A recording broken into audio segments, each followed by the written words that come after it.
Hey, Stippling here with a look at set number 71312, Ekimu the Mask Maker, the only hero in the summer 2016 wave of Bionicle.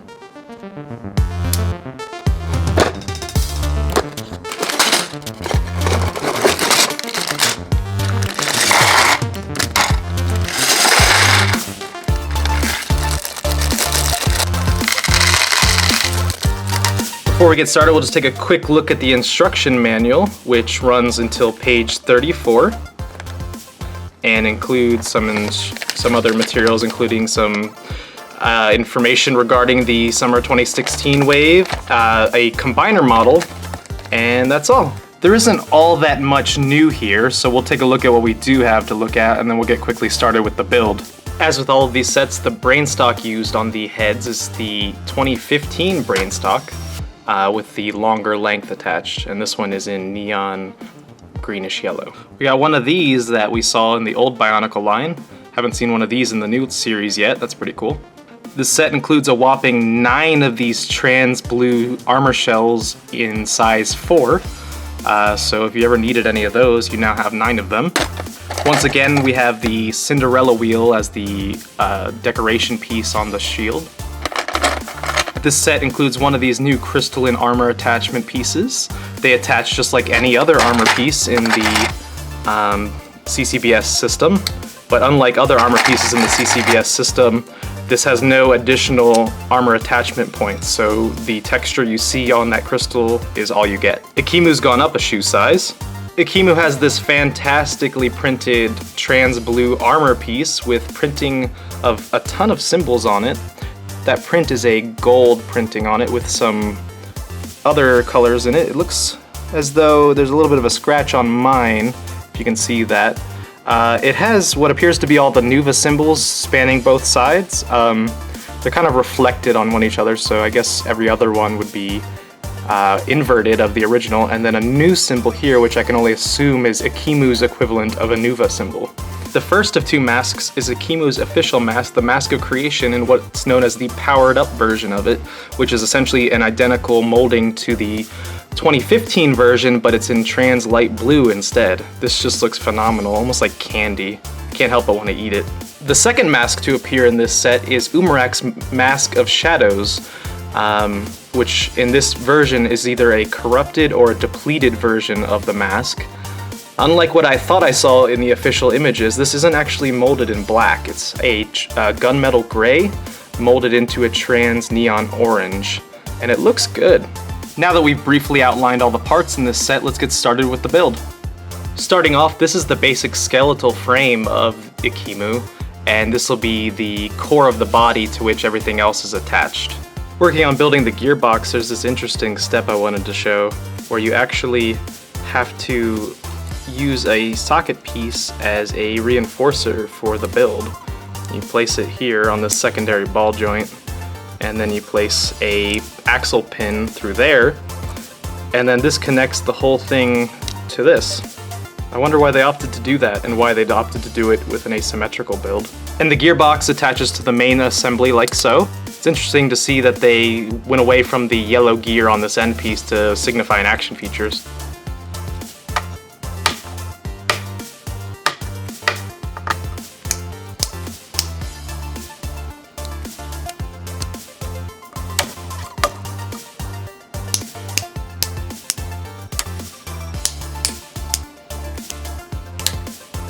Nope.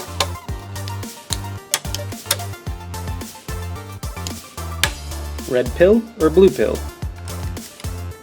If I am to have a symbol, it shall be one I respect. Got pin?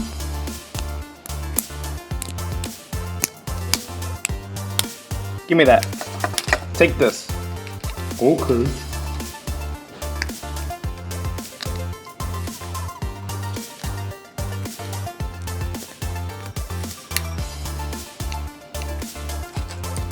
Hey, do you have the time?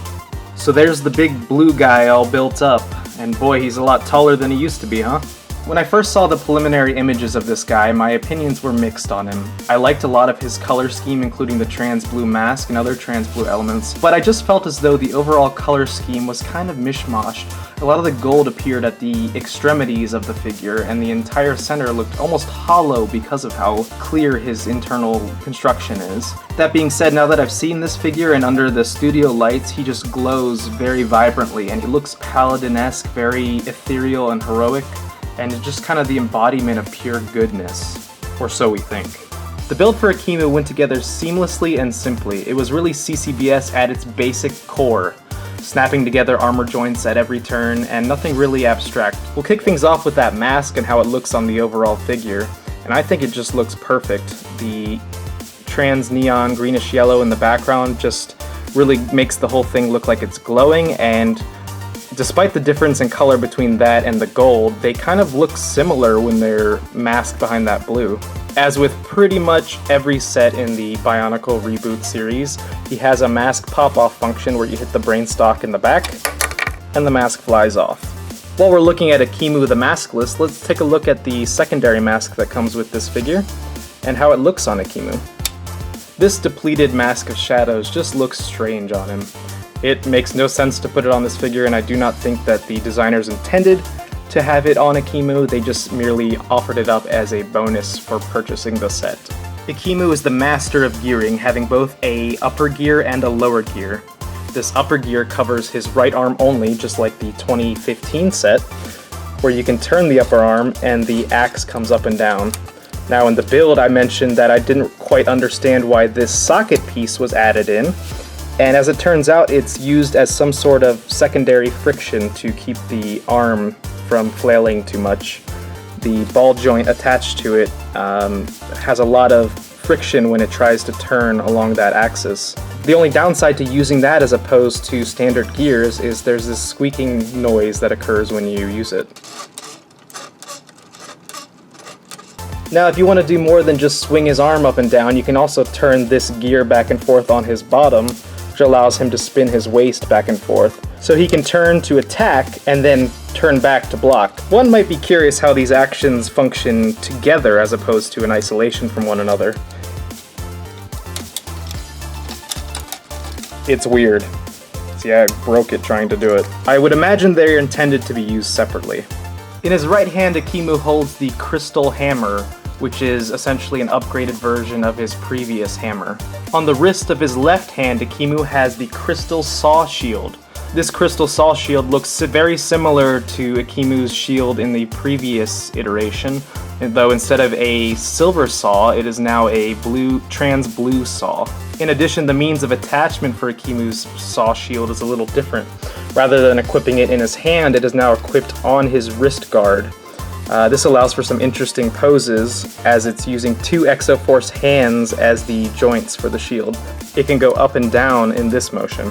Ekimu's upper body includes both his mask and these pauldron elements turned at an angle on ball joints. His mask can turn side to side and up, though it does have some problems looking down. His pauldrons look decent, though the angled back approach, similar to what they did with 2015 Kopaka, can be a little strange. They really do not have too many forms of posing.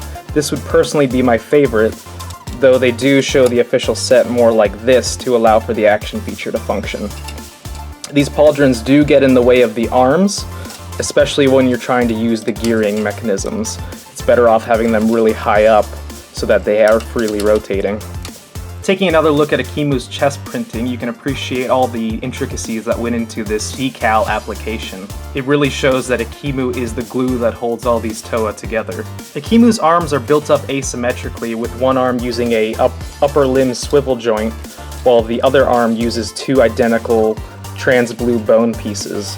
It's not really clear to me what the benefit of doing this is, so please feel free to share in the comments why you think they only used one swivel joint and the other one is a standard ball joint. His arms hold the weapons very well, and there's plenty of friction to both pose them and to use the gearing mechanism, sometimes almost too much friction. His waist looks a tad barren, especially with all the trans blue around it. It looks almost naked to me. Ekimu the Mask Maker's legs really harken back to the 2015 Mask Maker version of the set. the upper limbs have a trans blue section and the lower limbs have a lot of gold attached to them. In this case, however, Ekimu has 2 gold shoes instead of his claw-like silver feet he had before. They did a really interesting thing here, and they almost gave him boots. This whole element here tends to look like one shoe, though sometimes with posing, the shoe can be off-centered and it can look awkward. Sometimes you're better off just popping off this armor piece and reattaching it to accommodate that shoe change. The shoes look great from every angle except this one, in which the lower part of the ball joints are exposed and almost look empty underneath. While we're looking at things that are empty, let's take a quick look at the back of his legs, which are completely barren. Despite there being no armor or other attachments to the back parts of his legs, I don't feel as though it looks that terrible. This may be me being overly apologetic for this build, but I like the classic style of it, and with the trans blue lower limbs and black upper limbs, it does not stand out. I think perhaps if there was a gray upper limb, it may have stood out more to me. In contrast, the upper torso is fairly covered. It just uses one of these 2015 armor attachment Bionicle pieces to good effect. It covers up almost everything except that one pinhole in there. The back really showcases the asymmetry of this figure, where one side uses a socket attachment piece as friction, while the other one simply has a Technic beam to cover the gap. I don't know that I really care for this build in this regard, and I would have preferred just having gears there. The pauldrons look very strange from the back as well, very hollow and open. Again, this is why I almost prefer them to be like this for posing. Taking a quick look at this comparison between 2015 Ekimu and 2016 Ekimu, you can really appreciate what the designers did. They set out to make a bigger Ekimu and make him look flashier and more epic, and I think they accomplished that goal. I figure this might come up in the comments, so I want to go ahead and show everyone what this looks like now. Here is Ekimu 2015 with Ekimu 2016's mask. On the opposite end of the spectrum, here is 2016 Ekimu with 2015 Ekimu's mask. A quick side-by-side of the two masks really makes the 2016 version look almost ghost-like. Makes me wonder if maybe something bad happens to Ekimu. Here is Umarex the Hunter with his 2016 drained, corrupted, or depleted mask instead. In this lighting, his face almost looks like it's injured or hurt or something, and this is what his face looked like after he was redeemed from Makuta's control. My final thoughts on Ekimu the Mask Maker are fairly anticlimactic. This is a simple, cool-looking dude. This color scheme has been proven time and time again to work, and this version of Ekimu is unapologetically taking advantage of these pleasing color combinations. I have a good feeling that this figure is going to be very popular among the kids who see his flashy, impressive design and have to have him. The few nitpicky complaints I have about this model, including his overly frictioned right arm and his exposed back sections of his leg, are easily overcome by the overall aesthetic of the figure. I definitely recommend this to anyone who wants to have a new version of Ekimu, who likes the way he looks and doesn't mind a simple build. What do you think of new Ekimu? Do you like him better or worse than the old Ekimu? What are your thoughts about why he grew in size in the past year? Do you like the new versions of his weapons, or did you like the old ones better? Do you have any complaints that I didn't cover in this review? Please let me know the answers to any and all of these questions in the comments, and as always, thanks for watching!